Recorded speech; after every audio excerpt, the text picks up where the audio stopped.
The player that went under the radar helping us win yesterday's game, Thomas Tuchel's Marco Reus equivalent, one of the fan favourite players for Chelsea that almost lost us the game yesterday, and maybe, potentially, it's unlikely, but it could happen, maybe a reunion of Eden Hazard back to Chelsea this summer. All that coming up in today's video, so without further ado, let's get into it.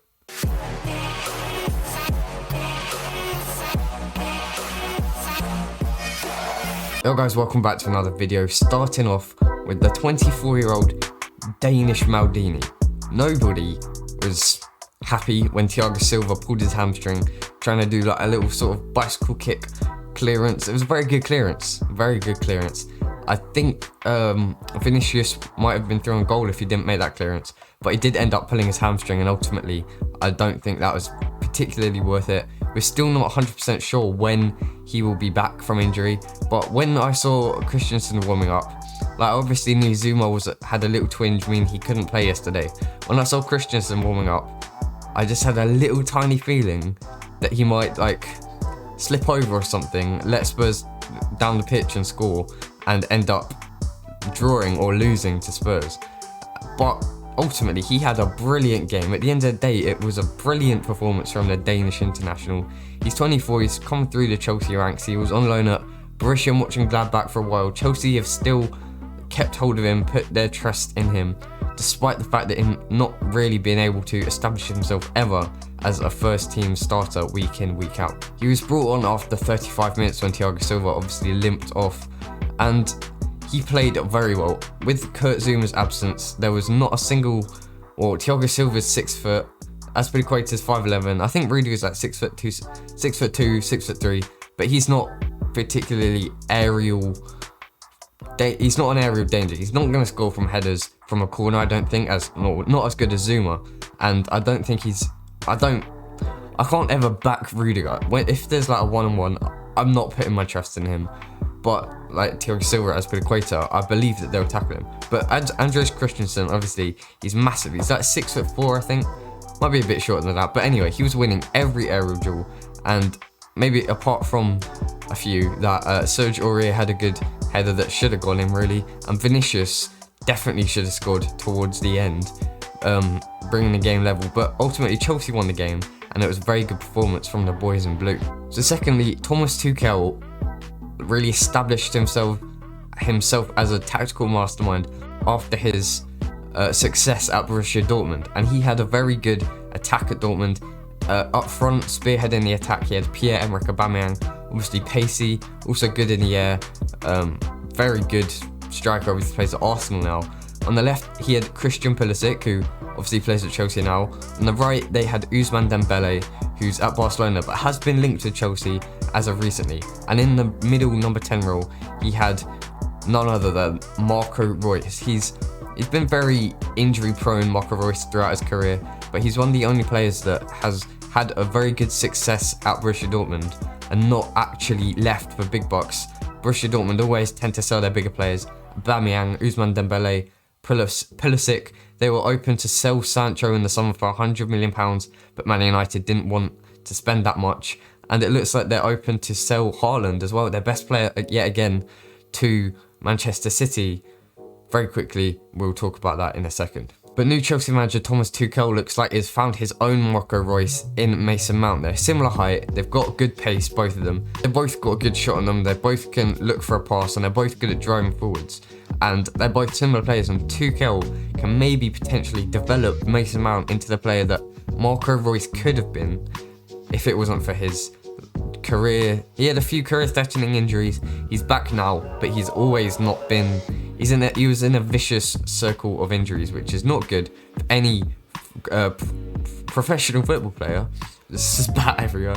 Professional football player, it's not good to have a vicious run or circle of injuries. As soon as he recovers, he goes back down and gets another one. As soon as he recovers, he goes back down, has another one.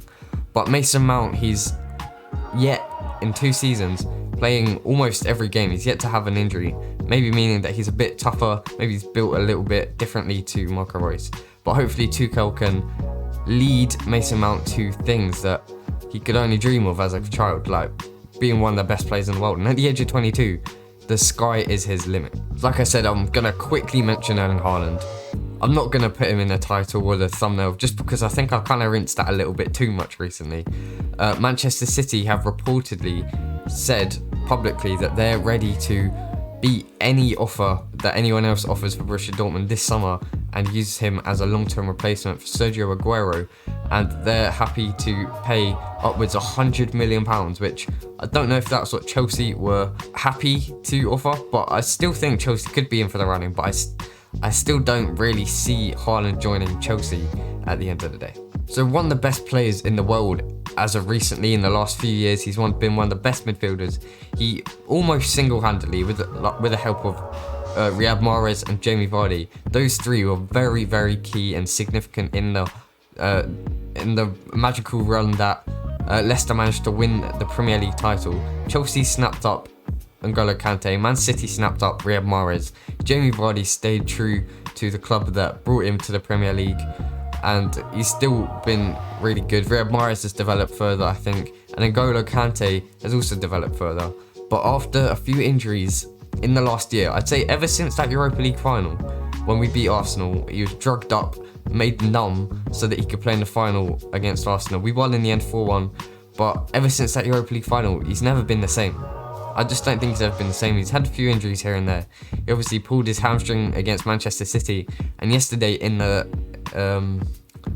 Spurs game, he came on with 20 minutes to go, trying to shore up the midfield. He came on instead of Mateo Kovacic, and he just didn't look up to speed. Yes, I know he's not played a game in a month now, is it? Probably about a month's time.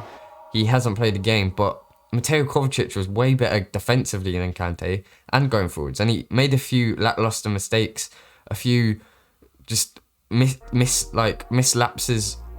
of concentration. Almost gave the ball away for Lucas Moura to go run down the pitch, instead managed to recover but getting a yellow card. And also there were just a few wayward passes that almost led to Tottenham Hotspur goals.